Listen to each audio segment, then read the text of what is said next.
nimba hari ikintu kinezereje, nimba hari ikintu kiguha icyizere, ni guhabwa ijambo. Ubundi guhabwa ijambo iyo muri ko muraraba amahane ari mu bantu, musanga guhabwa ijambo ari ikintu abantu benshi cyabatunuje ku mutima kuko baragitakaje, barakibutse mutigute. Ushobora gusanga hari urugo rusenyutse kubera ko umugabo yahawe amakuru afata umwanzuro ariko ntiyaha ijambo umukenyezi wiwe, urugo rugasenyuka. Abahungu n'abakobwa mushobora kutarambira mu rukundo, ntimweregwe n'urukundo kubera kudahana ijambo. Umukobwa ashobora kwitegura kubaka nabi kuko atahawe ijambo, mu gihe ciwe cyo kureshanya kuko atahawe ijambo. Umuhungu ashobora kubakira ku mahwa, akubakira ku mushinga utariwo kuko atatanze ijambo cye kuko atahawe ijambo. Umucamanza ashobora kugaragara nk'indyarya kuko atatanze ijambo, kuko yambuye ijambo uwo yari guha ijambo. Turajya kwakira isezerano ryitwa guhabwa ijambo. Akasha love Anita, kumwe nawe asya runaka uhabwa ijambo mu izina rya Yesu Kristo.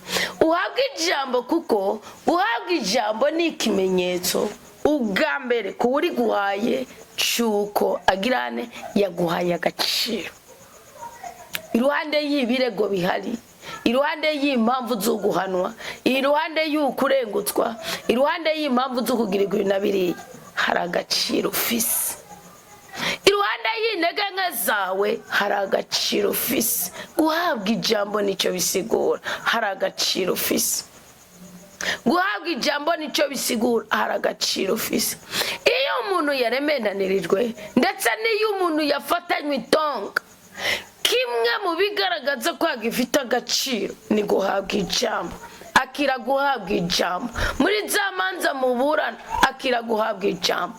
Naho umuntu yoba yakuririye igiturire, naho umuntu yoba yariye ruswa, naho umuntu yoba utari sympathique, wowe mubereye antipathique, yoba atagikundira kubonako, ariko akagira umuco, akagira igihengeri, akagira akantu ako gatoyi ko kuguha ijambo. Hari igihe mutima w'Imana cyakora mutima wati burya nawe wariye indyankurye kubera ko yaguhaye ijambo.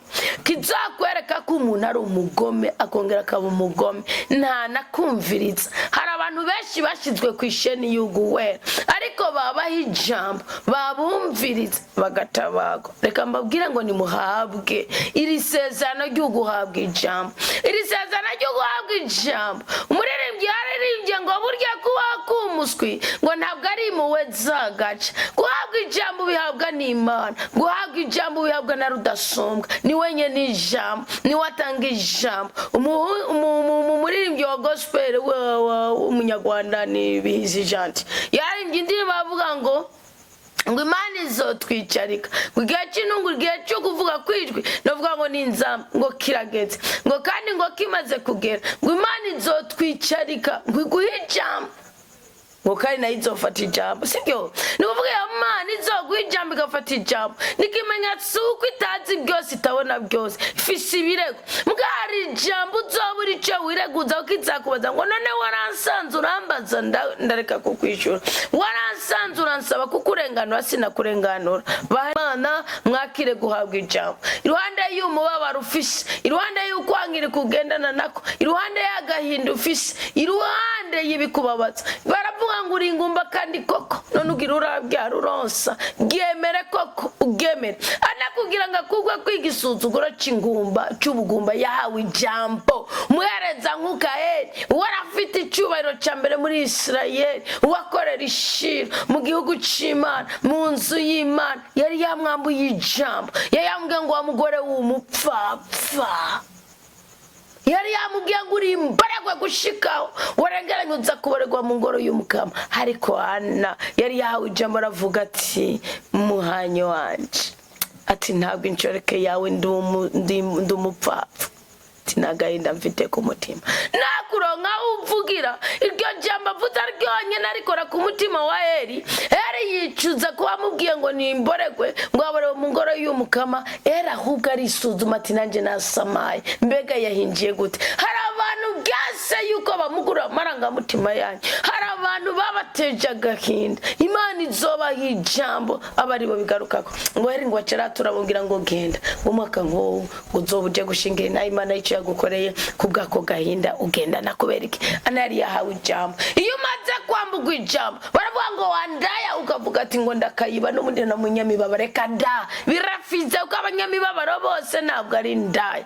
Iyo umaze kwambugwa ijambo baravuga ngo uri ingumba ukaja kurira widodoma ukarushirizaho nawe kubigwiza ngo noneho yavuze ngo sinzobyara ngo noneho ngo yagitsene ngo yatuye amajambo wewe ubwawe nawe uriko wigwiza kwa amajambo aremereye. Iyo wahawe ijambo baravuga ngo uri ingumba bavuga uti na myaka 99 ndagira mu izina rya Yesu Kristo sindi ingumba ndi ukuvyara kandi ubwoko bwubaha Imana. Iyo wahawe ijambo bavuga ati wagisubira muhira ukavuga uti yari imishiyo y'Imana.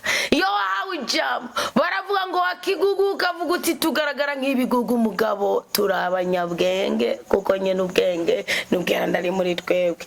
Iyo wambuwe ijambo baravuga ngo wasaziye iwanyu ugatakaza umuhamagaro ugatakaza ibitekerezo byawe kavuga uti reka mbereke yuko bigishoboka kandi bikemera ugakora ibitandukanye n'itegeko rya rudasumbwa. Ntukambugwe ijambo uraje guhabwa isezerano ryo guhabwa ijambo. Habwa ijambo mu izina rya Yesu Kristo, habwa ijambo mu izina rya rudasumbwa, habwa ijambo mu bubasha bwa mutima mweranda, habwa ijambo kubw'imbabazi z'Imana duhererwa mu maraso ya Kristo. Habwa ijambo ntukemere kuri indaya, ntukemere kuri ingumba, ntukemere kuri gisubira muhira, ntukemere kuri karyamyenda, ntukambugwe ijambo bari ijambo maze ibyo byose byakwambura ijambo. Wumve ko Kristo yabibambye ku musaraba, wumve ndetse ngo ntibyari kubibisigisigi reka ndakaririmba koko.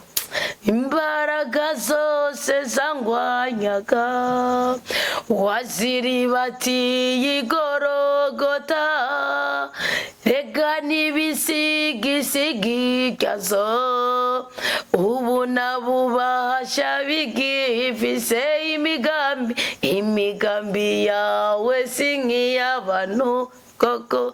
Imbaraga zawe si nk'izabo kuko ibidashobokeye abana b'abantu